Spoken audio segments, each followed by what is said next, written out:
Hello students, आज की class में हम लोग डिस्कस करने वाले हैं properties of inverse trigonometric function. पिछले क्लास में हम लोग टाइप 1 तक डिस्कस कर चुके हैं। आज की क्लास में हम लोग का टाइप 2 डिस्कस करना है।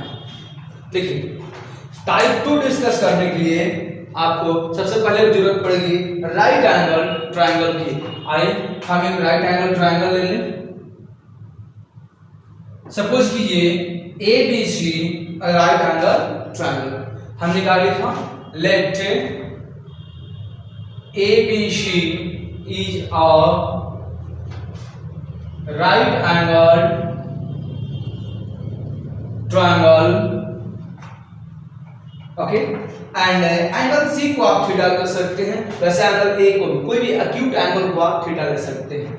And angle ACB is equal to theta, okay, and B is equal to 90 degree. ठीक, तो आप लोग प्रीवियस क्लासेस में पढ़ाई किए हुए हैं कि हम जिस किसी भी एंगल के रेस्पेक्ट में बात करते हैं तो उसके अपोजिट जो साइड होता है परपेंडिकुलर होता है। क्या होता है? परपेंडिकुलर। अर्थात हिंदी में जिन बच्चों को समझना है उसे लंब कहा जाता है, साथ में राइट एंगल के सामने जो साइड होता है वो आपका हाइपोटेनस, इसको हिंदी में कर्ण कहा जाता है। साथ में इनिशियल साइड जिससे ये बना होता है एंगल, वो हमारा बेस होता है, जिससे हम लोग हिंदी में आधार बोलते हैं। ठीक है, चलिए इसका हिंदी में हम लोग लिख लें। माना कि ABC एक समकोण त्रिभुज है तथा angle ACB is equal to theta. देखिए, जो भाषा मैंने यहाँ इंग्लिश में लिखी है सेम उसी की भाषा यहाँ आप लोग को हिंदी में है। ओके, ये तो आप लोग जानते हैं, परपेंडिकुलर P से परपेंडिकुलर, H से हाइपोटेनस, B से बेस। फुल मीनिंग बोला जाए,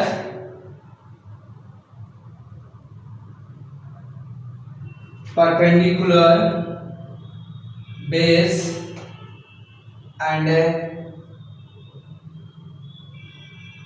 हाइपोटेनस। ओके, तो अब हम लोग देखने वाले हैं एंगल थीटा के रेस्पेक्ट में। आपको ट्रिग्नोमेट्रिक रेशियो के बारे में डिस्कस करेंगे, लेकिन उससे पहले हम एक ऐसा काम करते हैं जिसे कि पाइथागोरस थ्योरम कहा जाता है। पाइथागोरस थ्योरम आप लोग जानते हैं। Pythagoras theorem right angle triangle में हाइपोटेनस, परपेंडिकुलर और बेस के बीच में एक रिलेशन डिफाइन करता है पाइथागोरस थ्योरम। तो अकॉर्डिंग टू पाइथागोरस थ्योरम हम लोग लिख सकते हैं h square is equal to b square plus में d स्क्वायर। ये फॉर्मूला होता है। That means hypotenuse square is equal to sum of square of other two sides. Okay, then हम और भी रिलेशन इससे फाइंड कर सकते हैं, b square plus b square over root कर सकते हैं। यानी कि जब हमारे पास परपेंडिकुलर और बेस हो तो हम हाइपोटेनस भी इजीली फाइंड कर सकते हैं। इसी के साथ और भी हम रिलेशंस निकाल सकते हैं, जैसे कि आपको यदि b का वैल्यू चाहिए h square minus b square and only p चाहिए तो अंडर h स्क्वायर माइनस में b स्क्वायर।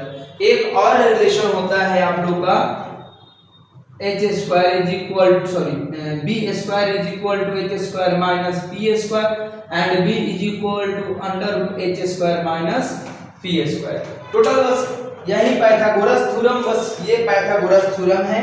इससे ही ये भी फाइंड किया गया, ये भी फाइंड किया गया, ये भी फाइंड किया गया। हमने ये इसलिए फाइंड किया, ट्रिग्नोमेट्रिक रेशियो आप जो 6 रेशियो पढ़ते हैं वहां पे हमें इन्हीं साइड के रेशियो से वर्क करना होता है। अब मान लीजिए कहीं परपेंडिकुलर और हाइपोटेनस है तो बेस निकालने के लिए फॉर्मूला आपके पास होना चाहिए। तो अब तो हो गया ना, अब लोग आप आसानी से वर्कआउट कर सकते हैं। तो चलिए हम आगे देखते हैं फिर हमारे साथ क्या हो रहा है, क्या ट्रिग्नोमेट्रिक रेशियो को हम ये क्यों रिलेशन लिखें, इसके पीछे डिस्कस करने वाले हैं। देख,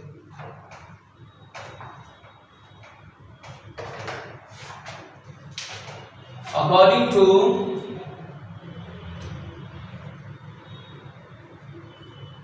acute angle थीटा, न्यून कोण थीटा के सापेक्ष। ओके, अब यहां से हम लोग यदि बात करें ट्रिग्नोमेट्रिक रेशियोज का, तो आप क्लास 10 में भी पढ़े हैं, क्लास 11 में भी पढ़े हैं। ट्रिग्नोमेट्रिक रेशियो ध्यान देंगे, नंबर 1 होता है, तो कर सकते हैं डायरेक्ट इक्वेशन करेंगे, sin theta p upon h। ये तो आपको पता है, sin theta p upon h।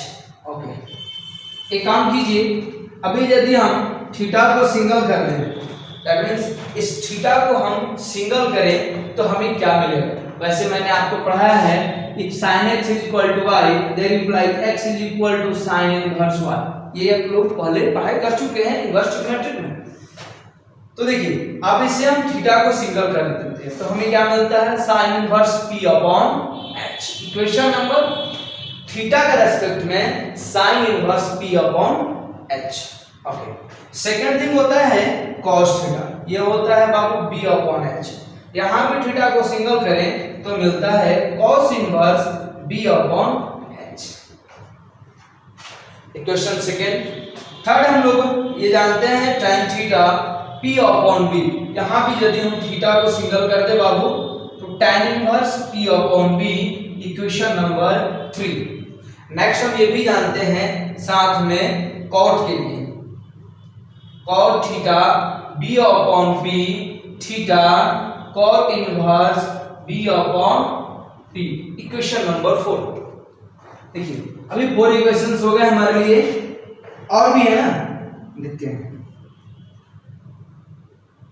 sec theta h upon b that imply theta equal to sec inverse h upon b, equation number 5। Next, cosec theta is equal to h upon p that imply theta is equal to cosec inverse h upon p, equation number 6। अब ध्यान दीजिएगा, सभी में theta common है, कुछ खास मिल रहा है। यहां भी थीटा है, एलएचएस में थीटा है, थीटा है, सब जगह आपको एलएचएस में बाबू थीटा मिल रहा है। दैट मींस अब कंपैरिजन कर दें सभी इक्वेशंस को एक साथ तो हमें कुछ खास चीज मिलने वाला है। From equation 1 2 3 4 5 and 6। देखिए, सबका एलएचएस कैंसिल आउट कर दीजिए तो हमें क्या मिलने वाला है, sin inverse p upon h, cos inverse b upon h, tan inverse p upon b,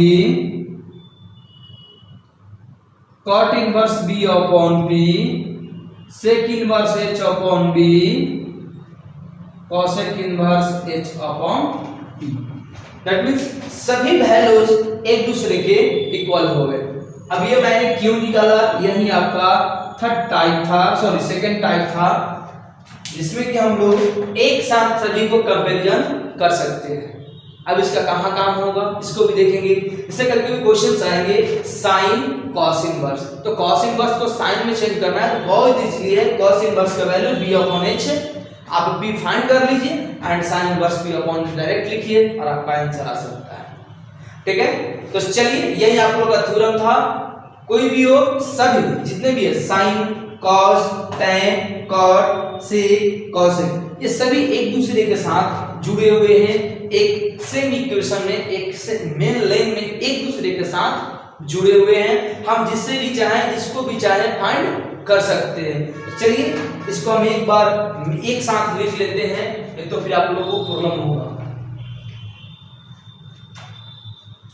बहुत इजी था, बस इतना ही इसमें काम है। कोई भी थीटा हो, हम किसी से किसी के वैल्यू को एक्सचेंज कर सकते। ओके, दैट मींस फाइनली हम पूरा यदि एक साथ लिखते हैं, देखिए हमें क्या मिलता है। Hence sine inverse p upon h, sine inverse p upon h is equal to, ये आपको value cos, tan, cot, sec, cosec ये सभी के लिए इक्वल हो सकता है, हम कहीं इसको चेंज कर सकते हैं।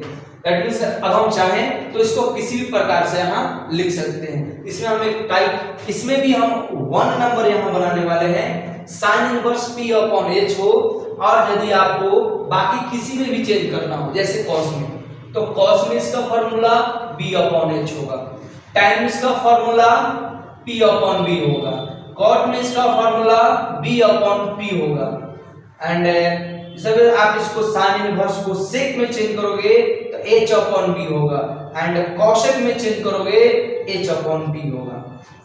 ये हुआ टाइप 2 का number 1 formula. Sign inverse p upon h से आप cos, tan, cot, sec, cosec किसी में भी एक्सचेंज कर सकते हैं। तो चलिए नंबर 1 फॉर्मूला हो गया। अब नंबर 2 निकालते हैं। इससे हम 6 फॉर्मूला निकालेंगे, बिल्कुल रटना नहीं है, काफी आसान होगा। आइए नंबर 1 हमने निकाल लिया, अब हम नंबर 2 निकालेंगे। दैट मींस cos इनवर्स, आपको यदि क्वेश्चन दिया हुआ है cos inverse b upon h है, और आपको किसी भी चेंज करना है, साइन में चेंज करना है, tan में, cot में, किसी में भी चेंज करना है, तो ये भी एक फॉर्मूला यहां से आपका रेडी हो गया। जैसे sin inverse p upon h, tan inverse p upon b, cot inverse b upon p, sec inverse h upon b, cosec inverse h upon p। अब सभी में आपको केवल p b h के रिलेशन से बाकी को फाइंड करना है। दैट मींस b h है तो p निकाल लेंगे, हम किसी में भी चेंज कर सकते हैं जब आवश्यकता हो तो, नहीं हो तो क्या जरूरत है। इस प्रकार से सेकंड फार्मूला निकल गया। हम थर्ड भी फार्मूला निकाल सकते हैं। क्या थर्ड होगा? cos के बाद tan को, tan p बाई b को हम चेंज कर सकते हैं किसी भी फार्मूला में, जैसे sin के साथ चेंज कर सकते हैं, sin p upon h, cos inverse b upon h, cot inverse b upon p, sec inverse h upon b, cosec inverse h upon p।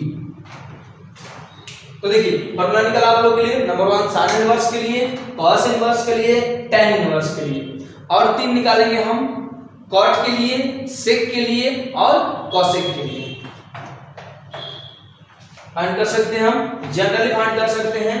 अब अगला हम निकाल लेते हैं sec के लिए। देखिए जब फॉर्मूला नंबर 4 में आएंगे तो यहां हम निकालेंगे sec inverse h upon cot inverse b upon p, sin inverse p upon h, cos inverse b upon h, tan inverse b upon p upon b, sec inverse h upon b, cosec inverse h upon p, और बाकी 4, 5 ये 2 formula निकालना होगा हम लोग को।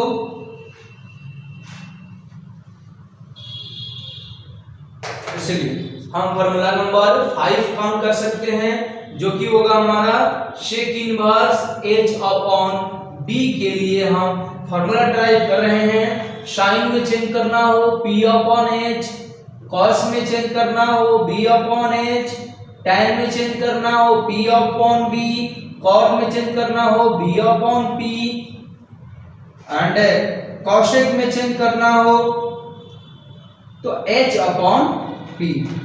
Finally सबसे last formula हम लोग का 6 नंबर होगा, cosec inverse h upon p को चेंज करना हो sin inverse p upon h, cos inverse b upon h, tan inverse p upon b, cot inverse b upon p, sec inverse h upon b। बहुत easy है।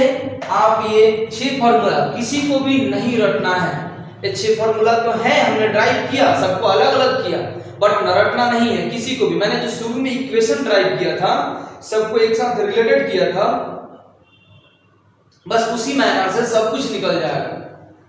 ये मैंने लिखवाया, but इतना length आपको याद करने की कोई आवश्यकता नहीं है, बहुत इजी बनेगा मैथ। देखिए कितना इजी बनता है। अभी हम एग्जांपल ले रहे हैं इस पे,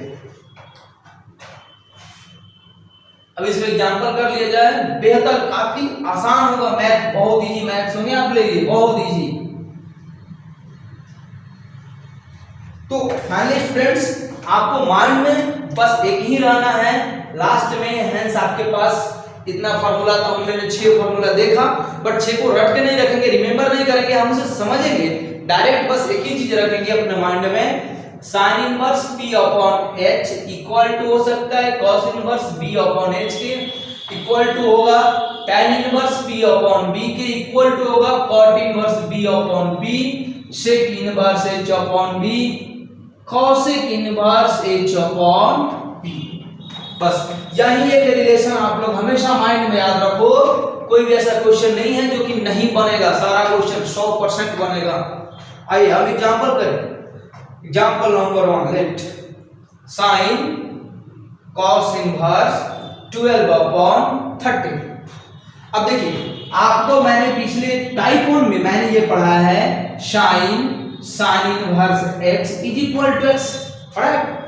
cos inverse x is equal to x, tan inverse x is equal to x, sec inverse x is equal to x, cot inverse x is equal to x, so on.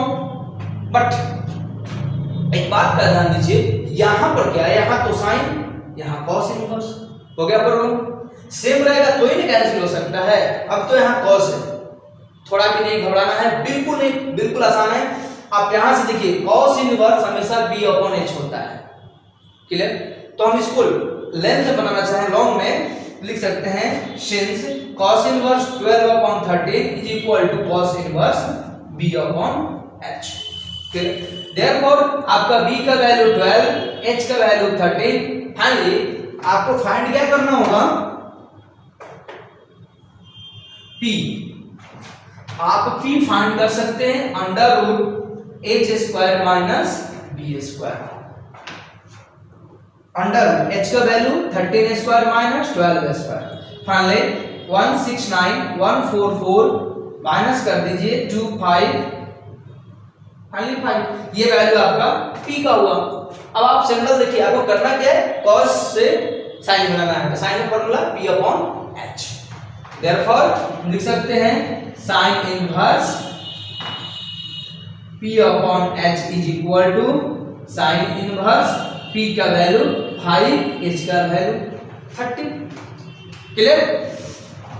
And finally अब हम इसको change कर सकते हैं, therefore sin cos inverse 12 upon 30 is equal to sin inverse 5 upon 13 and finally answer आपका 5 upon 13, ठीक है? तो बिल्कुल है आसान, कुछ नहीं है, बहुत इजी है। आप ये थोड़ा लंबा बना हुआ है, लेंथ है, अभी शॉर्ट में भी बनाया जाएगा इसको। आप बस यहां देखिए p b h कौन है, ये cos इनवर्स में b और h होता है बस, यानी कि आपको p फाइंड करना है, ठीक है? आप p फाइंड कर लिए, उसको साइन में चेंज कीजिए। साइन में इनवर्स का क्या होता है, 5 अपॉन p अपॉन h। बस हमने वैल्यू को अपना एडजस्ट कर लिया है और पढ़ाने है क्या, बस cos को साइन में चेंज कर दिया गया, ठीक है? और आंसर ही आ गया। अब ऐसा कोई भी क्वेश्चन होगा साइन से cos ही नहीं, साइन के साथ tan हो, cot हो, sec हो, cosec हो, एनीथिंग कुछ भी फॉर्म क्वेश्चन रहे, आप जनरली उसको इजीली सॉल्व कर सकते हैं। तो चलिए क्वेश्चन नंबर 1 हमने एग्जांपल में कर लिया। अब हम एग्जांपल में एक और क्वेश्चन लेते हैं जिसको थोड़ा वर्क करके देखा जाए शॉर्ट में भी, क्योंकि लग रहा है काफी लेंथ गया है, तो हम उसको शॉर्ट में सॉल्व करते हैं। लेकिन कितना क्विकली सॉल्व होगा शॉर्ट में यदि आप करते हैं, क्योंकि ऐसा ऑब्जेक्टिव टाइप क्वेश्चंस आएंगे, इतने समय आपके पास नहीं रहेंगे कि आप इतना लेंथ भी नहीं वर्क करेंगे। ये तो मैं समझाने के लिए कि लेंथ में आप जा भी सकते हो, आप सब्जेक्टिव में भी इसको सॉल्व कर सकते हो, और इच्छा है कि नहीं हम ऑब्जेक्टिव टाइप में करें तो आप बिल्कुल ऑब्जेक्टिव में भी सॉल्व कर सकते हो। आइए देखते हैं, हम एक और एग्जांपल ले रहे हैं। एग्जांपल नंबर 2 हमने लिया, यहां मैंने लिखा tan sec inverse 5 upon 3, sec inverse 5 upon 3 अब देखिए इसको यदि आपको ऑब्जेक्टिव क्विकली सॉल्व करना है तो आपको पता है सेक इनवर्स में ये जो फॉर्मूला होता है h अपॉन b होता है। ओके, देखिए कितना क्विकली होगा। तो डायरेक्ट आप p निकालोगे √5a² माइनस 3a², रिजल्ट कितना हुआ 25 माइनस 9 16, रूट निकल के 4 हो गया। अब देखिए ये आपका p आया। यदि आपको डायरेक्ट आंसर करना है तो tan इनवर्स आपको रिमेंबर होना चाहिए, बहुत इजी है, p अपॉन b। तो p आपका 4 और b आपका 3, फाइनली रिजल्ट हो गया 4 अपॉन 3। देखिए है ना इजी। फिर से एक बार देखिए, सेक इनवर्स आपको रिमेंबर होना चाहिए, वही जो ट्रिग्नोमेट्रिक फंक्शन के लिए है, ट्रिग्नोमेट्रिक रेशियो के लिए है, जो क्लास 10th में था h अपॉन b। तो यहाँ h आपका 5 था, b आपका 3 है। आप डायरेक्ट p निकालोगे, छोटा सा सॉल्यूशन करोगे, p निकाल लिए, p आया। आपको पता है टाइम में p बाई b होता है, तो p 4 b आपका 3, 4 अपॉन 3, tan कैंसिल और 4 अपॉन 3 आंसर। ऐसे अनेकों क्वेश्चंस आप कर सकते हैं क्विकली। अब एक और एग्जांपल मैं ले लूं, एग्जांपल नंबर 3 मैं ले लेता हूं। यहां पर मैं क्वेश्चन को कर रहा हूं cosec inverse sine inverse 5 upon 7। देखिए cosec inverse sine inverse 5 upon 7।